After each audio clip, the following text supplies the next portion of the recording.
안녕하세요. 국민의힘 국회의원 하태경입니다.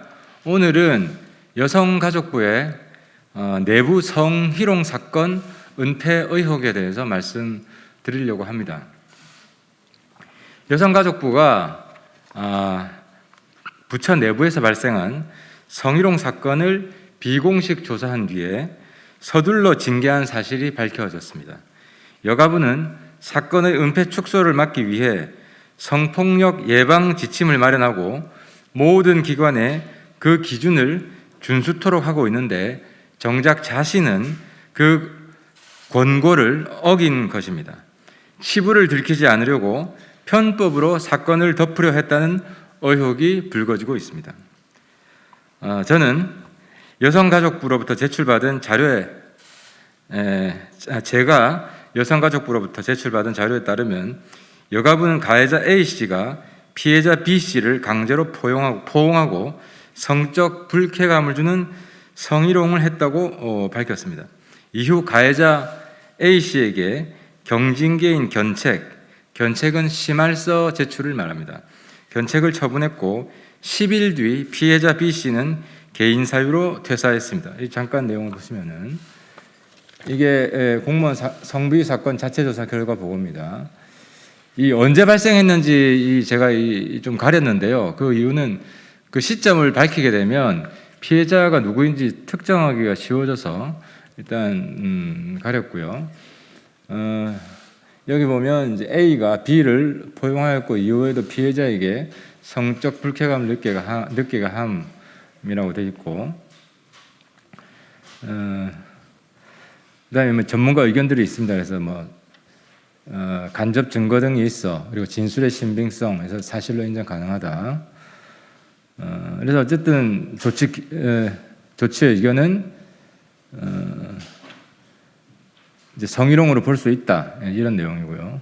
그리고 조치 결과는 A가 한 일부 행위는 성희롱에 해당되어 판단되어 징계 조치를 요구해서 경징계 의결을 요구했다 한 내용입니다.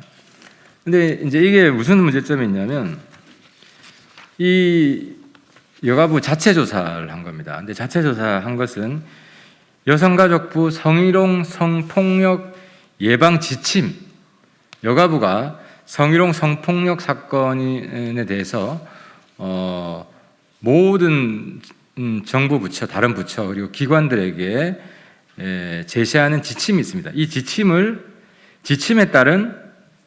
위반한 겁니다. 지침에 따르면 이런 성희롱 성폭력 사건이 일어났을 때 어떻게 조사하라는 그런 공식 조사 절차가 규정되어 있는데요. 이 지침을 따르지 않은 겁니다.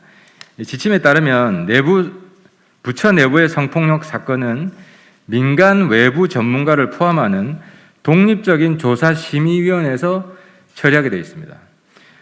민간 외부 전문가가 반드시 포함되어야 됩니다. 왜냐하면 내부 조사, 자체 조사를 하게 되면 내부자잖아요.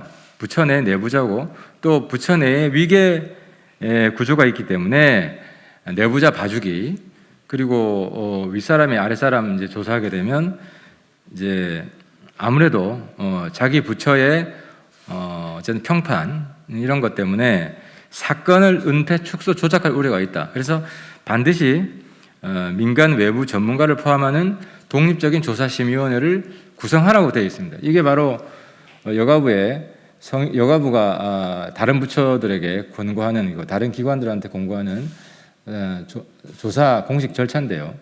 조사 개시해서 바로 조사위원회를 구성하고 이 조사위원회는 반드시 민간 외부 전문가가 포함되어야 된다는 겁니다. 그리고 물론 조사 중지 사유가 발생하면 조사를 중지를 하고 이렇게 돼 있고요. 근데 이제 저희 의원실에서 여가부한테 왜 이런 성희롱 성폭력 예방 지침을 따르지 않았냐고 하니까 여가부 답변이 피해자가 조사 중지를 요청했기 때문에 지침대로 할 수 없었다, 내부 조사를 했다, 이렇게 답변을 했습니다. 근데 이제 문제는 피해자가 조사 중지를 요청하면 조사 중지 사유가 발생해서 조사 중지를 해야 됩니다. 내부 조사를 하는 게 아니라. 근데 피해자가 조사 중지를 요청했는데 조사 중지를 하지 않고 내부 조사를 했다는 것 자체가 뭔가 구린 게 있는 거죠. 뭔가 은폐하고 축소하려고 했던 그런 의도가 있었다는 거죠. 그리고 또 더더욱 중요한 것은 피해자가 조사 중지를 요청했다는 근거 자료를 제시하지 못했습니다. 뭐 문서로 했다든지, 뭐 구두로 했으면 녹음이라든지.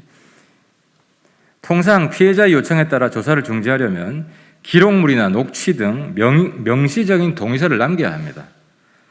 그런데 성폭력 예방 전담 중앙부처인 여성가족부가 아무런 기록도 남기지 않은 채 이 공식 절차를 소위 패싱한 것입니다.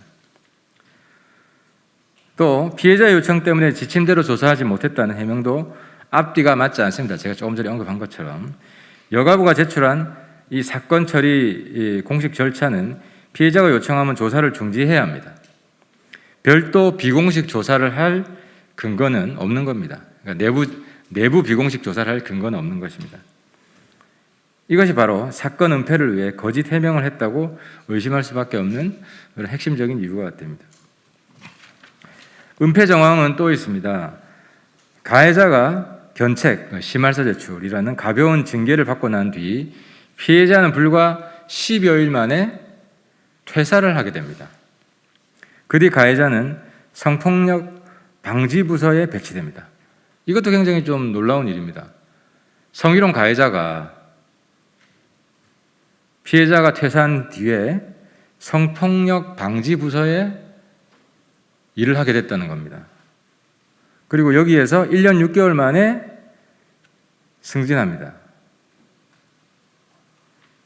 근데 필수 보직 기간이라고 있는데 필수 보직 기간이라는 건 뭐냐면 공무원이 다른 부서로 전보하기 위해 최소 근무 기간이 보통 3년입니다.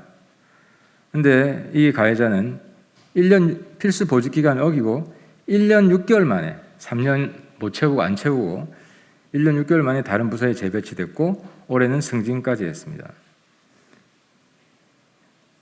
이 상황에 대해서 여가부는 승진도 퇴사도 모두 사건과 무관한 우연의 일치다라고 주장을 했습니다. 하지만 이러한 졸속 처리 탓에 기본적인 2차 피해 방지 의무도 다하지 못했습니다. 여가부 공식 사이트에 여가부 홈페이지 말씀입니다. 거기에 가해자 A씨가 직접 출연한 성폭력 방지 캠페인 영상이 버젓이 공개되어 있었습니다. 이것도 굉장히 굉장히 놀랍고 충격적인 일인데 성희롱 가해자가 성폭력 방지 캠페인 영상에 출연을 한 겁니다. 이 여가부 좀 완전 정신 나간 거 아니에요? 이 정도 되면. 그래서 저희가 그 홈페이지 영상을 보고 가해자의 가해자는 누군지 얼굴까지 다 알게 된 겁니다. 그리고 만약에 이런 공식 조사위원회 그리고 그래서 성희롱 고충 심의위원회 해부하게 돼 있거든요.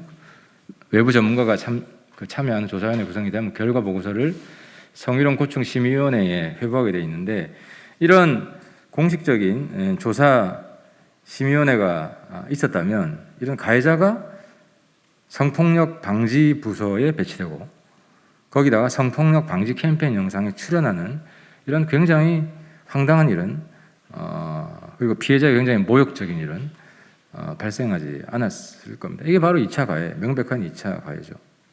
그래서 저희 의원실에서 이 영상을 내릴 것을 여가부에게 요청을 했습니다.